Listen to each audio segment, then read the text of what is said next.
Hey lovelies, it's Kate. Welcome back to another Sims for Speed build. I'm working on a modern mansion here, and not just any modern mansion. This house was heavily inspired by the mansion from the movie John Wick, and I looked it up. The house is real. Like for some movies, they are creating a house using CGI, and some buildings which we can see in movies don't even exist in real life, but this house is real. And I decided to recreate the house. I also added a couple of my own ideas. The roofing isn't 100% authentic. I just felt it wouldn't really translate well into the game. Like some areas just didn't really look good in the game, so I did my own thing in some areas. The interior is just completely me. I just winged the interior and did what I thought would make sense for the Sims in this game, but the exterior is really heavily influenced by the real house and the movie. I only recently watched the first movie. I know I'm super late to the party, but I felt instantly inspired. You know, I just love modern architecture, and then I looked up the house and I thought, okay, I'm going to do this. This is actually my fourth attempt or something. Like I tried to build this multiple times and it just wouldn't translate well into the game at all. I started to build this at first on a 64 by 64 lot and it just didn't look right. And at some point I thought, okay, maybe the proportions aren't right, maybe it's just too gigantic, it just didn't make sense, it didn't look good, didn't look balanced. And I then decided to move to the smaller lot in the Elso Valley. This is a 50 by 40 lot, I think. And then at some point I was really pleased how the house looked like, and I just kept going. Also, you saw that I used a garage door, and the garage door is no CC gallery art. I'm going to add the ID of the creator to the description box, and I'm also going to tag the creator in the gallery, so you should totally take a look at that amazing no CC gallery art. It's essentially just a painting painted by reference by a sim, so it's not CC, just a painting. You know, when you just use an easel and your sim is painting, this is what this is. So the eye-catching part about this build is the terrain, in my opinion. So when you look at the real house, it's kind of sitting on a slope. So I knew that I would like to use the terrain tools. I knew that I had to use them essentially. And I had to make sure that I had different levels and that I would build them the correct way right from the start, so it would all work out. Because when you build just a room on the ground and there's basically a foundation below, you won't be able to add different levels below. You just kind of have to start at the bottom. I've shown you this in my terrain tools guide back then. So at first, at the very beginning, you saw this briefly, I built different rooms on top. I just stacked them on top of each other and then I lowered them into the ground. And this way I had the level at the bottom ready from the get-go. And then I just used the terrain tools to smooth out the area, to make it look beautiful. And I have to say that I built this relatively quickly because I had attempted to build this multiple times. And at this point I kind of knew the house by heart and I knew what I would like to do basically. And I just kept going and had so much fun. Like at this point when I realized that this might be the build that I really want to finish and release, I was really pleased and I just kept going. It's super modern, it's really white and bright, there is no contrast really, it's like super bright and white and lots of windows, it's really sun flooded on the inside. It's not just a really typical over the top gigantic modern mansion, and I had so much fun building this because I love modern architecture, and I think in a recent video I've talked about wanting to work on a modern build again, so I just had so much fun working on this.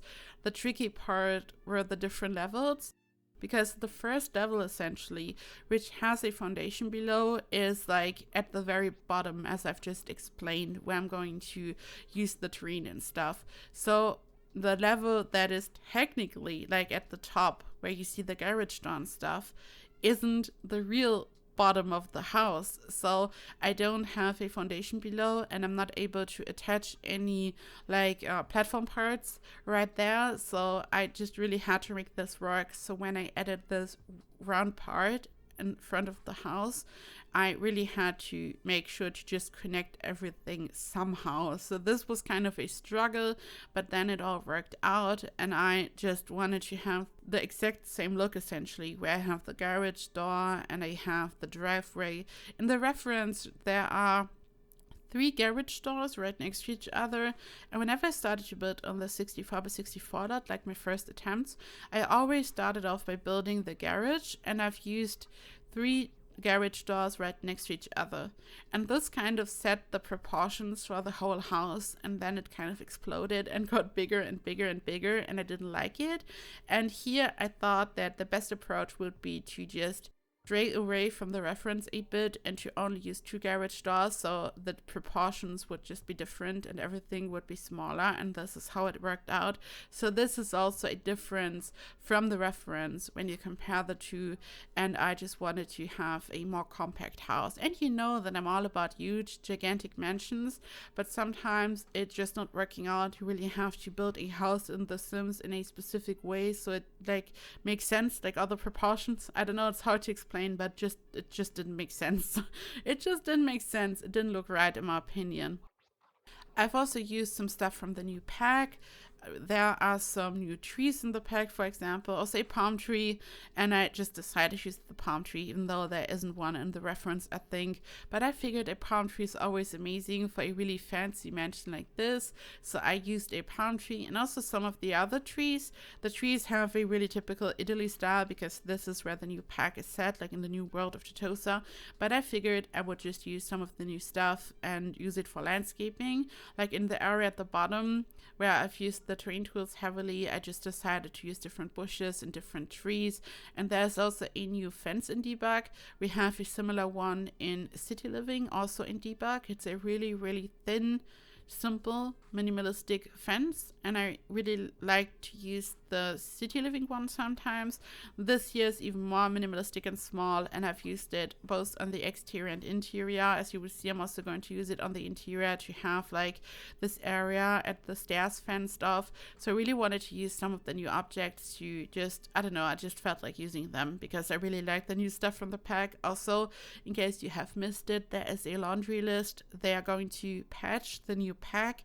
Apparently the gameplay wasn't really working out at all, so they decided to release a laundry list, meaning a list of stuff that will be fixed and that they are working on, so they are aware of the issues, and soon there will be a patch, which is great news. I know it's such a controversial topic in general, but I feel like it's just really great that the patch is coming and that the pack will be functional at last, so I'm just happy about that.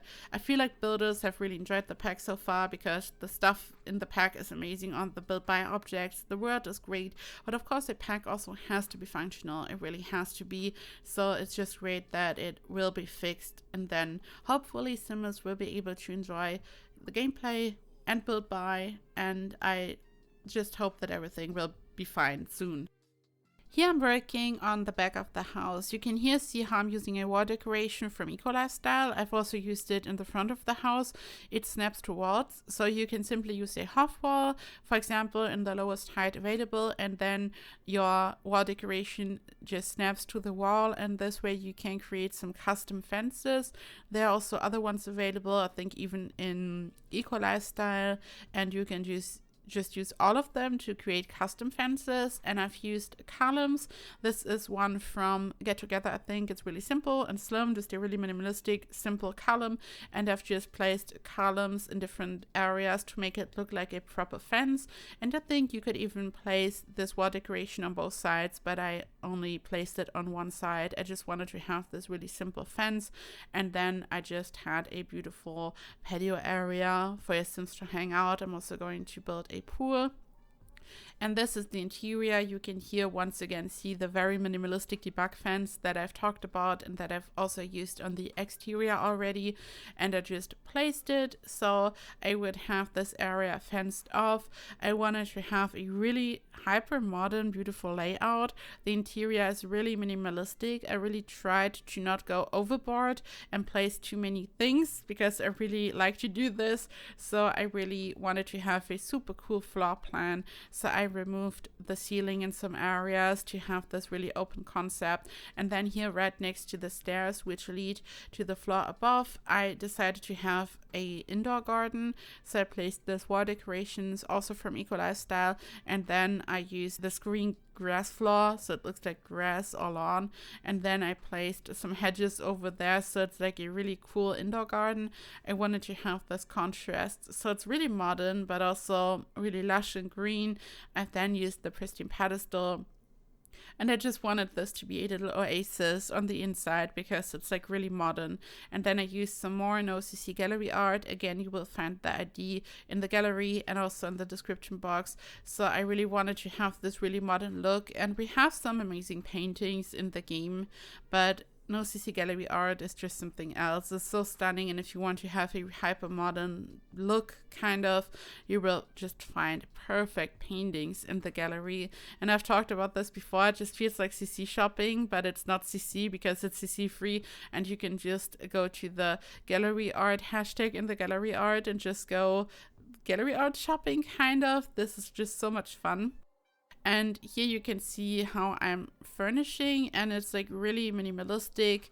I was really particular with where I was placing stuff when it came to the area that you just saw. And then I started to work on the kitchen, which was kind of challenging because it's a bit smaller than what I'm usually building. And I also wanted this to look simple, minimalistic, at the same time unique. So I wanted to have a really fancy island calendar. So here I'm just kind of struggling with how to place all these individual island calendars. And then I decided to use a Spade Stony Goodness slab from Spade, and I just placed it in the center to make it look extra fancy. And I'm going to place some decorations on top just so it looks nice.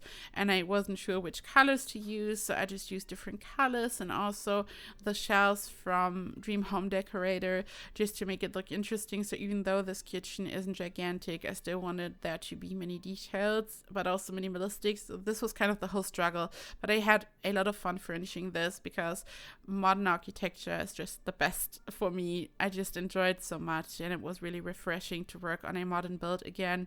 I also wanted to place some candles. So here on this level, I was kind of running out of space because I really wanted this to be super open and spacious. So I've used like lots of space just for the dining table alone.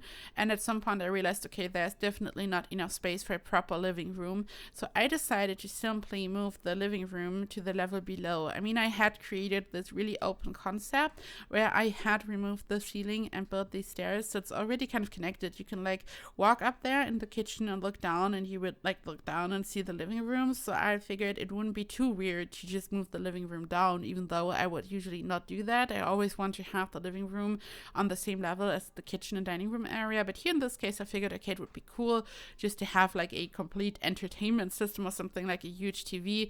So I just decided that this was the way to do it. The TV is from Get Famous, I think. I've used sofas from Dream Home Decorator, and again I wanted this to be quite minimalistic, and I've used the cabinets from Dream Home Decorator just to have a little bit just something going on around my TV so it's not too empty. Also, you can here see the NoCC gallery art, which can also be seen from the top. And then I started to furnish the bedrooms, which I also wanted to be modern and kind of special but also minimalistic. And I've also used the cabinets from Dream Home Decorator for this, and then this amazing basket mirror, which is just glowing and so beautiful. And of course, the new rug. I've talked about this in my last video. This is like my new obsession. I love the new rug from my wedding stories. It's amazing. It has this amazing shape. It's quite big and it's just stunning. It comes in black and white and also some more fancy swatches. But I really love the two really simple swatches for modern builds and stuff. And yeah, this is almost it. This video is slowly coming to an end. You can here see lots of screenshots. This build is available in the gallery. My ID is KateEmerald. It's CC free and unmodded. And you can also find the tray files on my Patreon. And speaking of which, it's time to thank my wonderful Emerald patrons. A big thank you to Asia, Dawn Bryce, Saturated Spark, Shannon McClam, Talena Lynn, Two Cats Tailoring, and Vicky S. Thank you so much for your huge support. Thank you to all my other Patreons, and thank you to anyone who watches my videos and supports me. I love you all so much. I hope you're doing well. I hope you've enjoyed this video, and I hope I see you in the next video. Bye bye.